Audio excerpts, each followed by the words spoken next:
कि 1947 से लेके 2001 तक जमात इस्लामी की सारी जो सियासत थी इब्तदाई दौर में वो कम्युनिज़म के ख़िलाफ़ थी। सईद मौदूदी रहमतुल्लाह अलैह ने भी जो माशी प्रोग्राम पेश किया वो कम्युनिज़म के ख़िलाफ़ था। इस सारे पीरियड में जमात इस्लामी ने जो फलाही रियासत का कॉन्सेप्ट है, जो अवाम के हुकूक का कॉन्सेप्ट है, उस पर उतनी गुफ्तगू नहीं की जितनी कम्युनिज़म के ख़िलाफ़ गुफ्तगू की। बहुत ही सही उल अक़ीदा और बाज़ पाकिस्तानी थे। काजी हुसैन अहमद बहुत ज़बरदस्त पाकिस्तानी थे और अमेरिका की इंटीग्रेशन के ख़िलाफ़ आप देखें इराक़ और ईरान की जंग में, और उनका किरदार बहुत मुख्तलिफ था। फिर सईद मुनव्वर हसन मेरे ज़ाती दोस्त थे, उनका एटीट्यूड हमेशा एंटी अमेरिकन या एंटी जो क़ुव्वतें हैं दुनिया में उनके ख़िलाफ़ था। उसको मालूम है कि पाकिस्तान की ताकत, पाकिस्तान की क़ुव्वत, पाकिस्तान का इंतज़ाम किसके हाथ में है, लिहाजा वो गलत घोड़े पे पैसे नहीं लगाते, वो सही घोड़े पे पैसे लगाते हैं। उनको मालूम होता है कि किस वक्त क्या काम करना है। पाकिस्तान के जितने भी हुक्मरान हैं, खा वो फ़ौजी थे या सिविलियन थे, वो इस्टेब्लिशमेंट की फैक्ट्री में तैयार हुए। आप जुल्फ़िकार भुट्टो का नाम ले लें, आप किसी का भी नाम ले लें, ये सारे पहले, इवन मियाँ साहब नवाज़ शरीफ साहब जो हैं, ये सारे पहले इस्टेब्लिशमेंट ने तैयार किए। वो लियाकत अली ख़ान से कुछ काम लेना चाहता था, लेकिन लियाकत अली ख़ान अमेरिका की वो बात मानने के लिए हरगिज़ तैयार नहीं थे, लिहाजा उनको रात से साफ़ कर दिया गया। आपको तो मालूम है कि जिस शख्स ने लियाकत अली ख़ान को गोली मारी वो हमारी इस्टेब्लिशमेंट का मुलाजिम था। जी बिल्कुल। और अभी 2020 तक उसके ख़ानदान की कफ़ालत, उसके घर का किराया हुकूमत पाकिस्तान अदा करती रही। जी अस्सलाम वालेकुम नाज़रीन, मैं हूं आपका मेज़बान AK आज़ाद। आप देख रहे हैं नवाए इंसान। नाज़रीन, आज हमारे साथ जवेद नवाज़ साहब मौजूद हैं जो कि पाकिस्तान के साबिक़ काउंसलर हैं। उन्होंने मौलाना ज़फ़र अली ख़ान ट्रस्ट में एक तकरीब से ख़िताब करते हुए कुछ चीज़ें बोली हैं, वही मेरे उनके सामने क्वेश्चन होंगे कि जो बातें इन्होंने बोली हैं उनका जो असल पस मंज़र है वो क्या है। फर्स्ट वन तो सर, आपने एक अल्फाज बोला कि पाकिस्तान में लेफ्टिनेंट के बाद जो भी जनरल बनता है वो आर्मी इंस्ट्रक्शन के तहत बनता है। ये अल्फाज थे हमीद गुल साहब के। तो सर, यही मेरा सवाल है कि अगर एक जनरल या लेफ्टिनेंट के बाद कोई भी जो ओहदा है वो अमेरिका के कहने पर मिलता है, तो पाकिस्तान के दीगर ओहदे या दीगर सियासी पार्टियां, मजहबी पार्टियां, उनके सरबराहान जो हैं वो किसके कहने पर मुकर्रर होते होंगे? मेरा ख़्याल ये है कि जो मजहबी पार्टियां हैं या सियासी पार्टियां हैं उनकी अमेरिका की निगाह में वो अहमियत नहीं है जो पाकिस्तान की इस्टेब्लिशमेंट के। अमेरिका जो है वो बहुत दूर से और बहुत करीब से पाकिस्तान को जानता है। उसको मालूम है कि पाकिस्तान की ताकत, पाकिस्तान की क़ुव्वत, पाकिस्तान का इंतज़ाम किसके हाथ में है, लिहाजा वो गलत घोड़े पे पैसे नहीं लगाते, वो सही घोड़े पे पैसे लगाते हैं। उनको मालूम होता है कि किस वक्त क्या काम करना है। अगर आप मुझे इजाज़त दें तो मैं आपको बताऊंगा कि जिस वक्त जुल्फ़िकार भुट्टो अभी वज़ीर ख़ारजा नहीं बने थे, उस वक्त पाकिस्तान के वज़ीर ख़ारजा जो है उन्होंने चाइना जाना था। जी सर।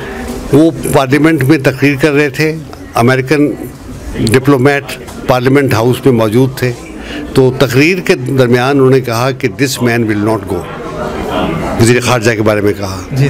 तो लोगों ने पूछा, बल्कि मैं नाम बताऊंगा, एक मुनीर हुसैन थे MNA सियालकोट से। उन्होंने कहा कि आप कैसे कह रहे हैं कि ये नहीं जाएगा, ये तो पाकिस्तान का वज़ीर ख़ारजा है, कल ये जा रहा है। उसने कहा no he will not go, our man will गो।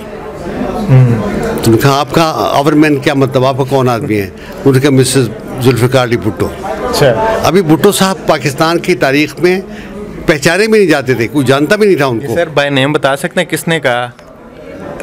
किसने कहा कि ये अमेरिकन डिप्लोमेट थे, उनका मुझे नाम तो इस वक्त याद नहीं है। जी। लेकिन जिनके सामने कहा उनका नाम मुनीर हुसैन था। अच्छा, मुनीर हुसैन साहब से कहा उसने कि आवर मैन विल गो। लिहाजा अजीब वाक़या हुआ कि पाकिस्तान के वज़ीर ख़ारजा ने ढाका से जाके चाइना जाना था, वो ढाका पहुंचने से पहले ही जहाज़ में वफ़ात पा गए, और जहाज़ में वफ़ात पाने के बाद जुल्फ़िकार भुट्टो को अगले दिन वज़ीर ख़ारजा का मनसब दिया गया और फिर वो कॉन्फ्रेंस में गया। अब मुझे नहीं मालूम कि क्या अमेरिका के पास कोई अलादीन का चिराग था, क्या उनके पास कोई फरिश्ते थे जिनको मालूम था कि उसकी जान कब्ज़ कर ली जानी है और उसने जाना है। लेकिन ये अमेरिका का इन्फ्लुएंस उस दिन से है। ये बात मैं आपको 58-59 की बता रहा हूँ जिस वक्त ये वाक़या हुआ। और उसके बाद जितने भी पाकिस्तान में मामलात होते हैं उनके पीछे कोई ना कोई ऐसी बैनुल-अक़वामी ताकत मौजूद होती है जो उन मामलात को चलाती है।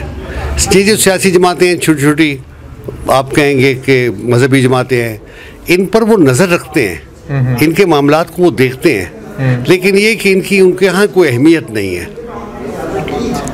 इनको वो यूज़ करवा सकते हैं उन बड़े घोड़ों के ज़रिए से। अगर ज़रूरत पड़े तो वो बहुत आसानी से करवा सकते हैं। मसलन मेरा इस्लामी जमीयत तलबा से बहुत गहरा ताल्लुक़ रहा है, लेकिन मुझे सदमा है कि 1947 से लेके 2001 तक जमात इस्लामी की सारी जो सियासत थी इब्तदाई दौर में वो कम्युनिज़म के ख़िलाफ़ थी।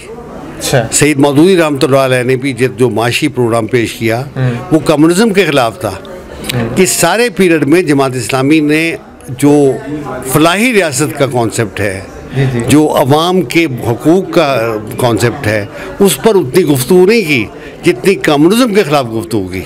अब यकीनन इसमें ये तो नहीं हो सकता कि अमेरिका ने कोई रोल प्ले किया होगा, लेकिन उनकी लॉबी तो इसमें यकीनन होगी।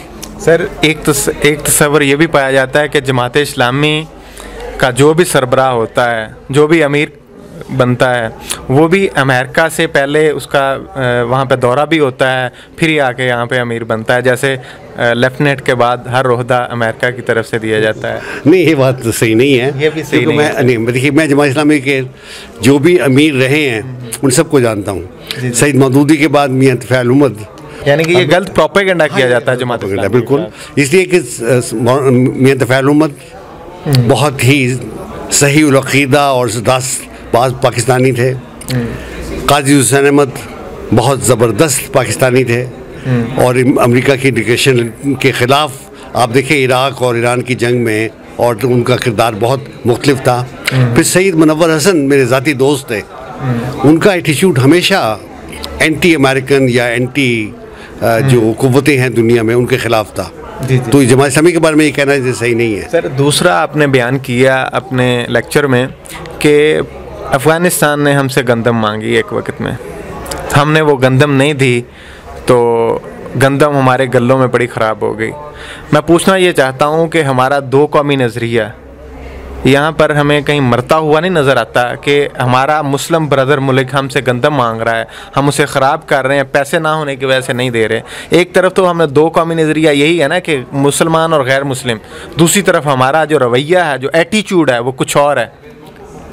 बुनियादी वजह यह है कि पाकिस्तान की क़यादत जो है वो कभी भी इस पूरे दौर में वो नज़रियाती बुनियादों पर नहीं रही। पाकिस्तान के जितने भी हुक्मरान हैं, खा वो फ़ौजी थे या सिविलियन थे, वो इस्टेब्लिशमेंट की फैक्ट्री में तैयार हुए। आप जुल्फ़िकार भुट्टो का नाम ले लें, आप किसी का भी नाम ले लें, ये सारे पहले, इवन मियाँ साहब नवाज़ शरीफ साहब जो हैं, ये सारे पहले इस्टेब्लिशमेंट ने तैयार किए। जब वो इस मुकाम पे पहुँचे कि वो इस काबिल हैं कि उनको ओहदा दिया जाए, उनको ओहदा दिया गया, फिर उनकी तरक्की के लिए कोशिश की गई। फिर जब तक वो उनके मफाद के मुताबिक काम कर सकते थे उनको इस्तेमाल किया गया। फिर जिस वक्त वो इस काबिल नहीं थे तो किसी को फांसी पे लटका दिया गया, किसी को जलावतन कर दिया गया, किसी को जेल में डाल दिया गया, किसी को गोली मार दी गई। इवन लियाकत अली ख़ान का मामला भी ये है कि अमेरिका जो है वो लियाकत अली ख़ान से कुछ काम लेना चाहता था, लेकिन लियाकत अली ख़ान अमेरिका की वो बात मानने के लिए हरगिज़ तैयार नहीं थे, लिहाजा उनको रात से साफ़ कर दिया गया। आपको तो मालूम है कि जिस शख्स ने लियाकत अली ख़ान को गोली मारी वो हमारी इस्टेब्लिशमेंट का मुलाजिम था। जी बिल्कुल। और अभी 2020 तक उसके ख़ानदान की कफ़ालत, उसके घर का किराया हुकूमत पाकिस्तान अदा करती रही। किस नेकी में कि उसे हमारे वज़ीर-ए-आज़म को कत्ल किया था। तो ये बातें तारीख़ी हैं, लेकिन इनका जिक्र इसलिए नहीं किया जाता कि बाज़ हल्के बहुत हसास हैं, वो सब इसे पाकिस्तान, मैं ये बात इससे कर रहा हूँ कि मुझे पाकिस्तान से मोहब्बत है, मुझे पाकिस्तान की फ़ौज से मोहब्बत है, लेकिन इसको उलट समझा जाता है। जी नाजरीन, हमारे साथ मौजूद थे पाकिस्तान के साबिक कौंसलर जवेद नवाज़ साहब। उन्होंने कुछ तलख़ हक़ाइक़ बयान करते हुए बताया कि हमारा माजी में कुछ हमसे गलतियाँ हुई, हम गलत लोगों के हाथों इस्तेमाल भी हुए, तो हमें आइंदा के लिए इन गलतियों से सीखना है, पाकिस्तान के मुस्तक़बिल को बचाना है, रोशन पाकिस्तान बनाना है। बोल क्लब आज़ाद हैं। इसी के साथ मुझे इजाज़त दीजिए। आपका मेज़बान AK आज़ाद। अल्लाह निगहबान।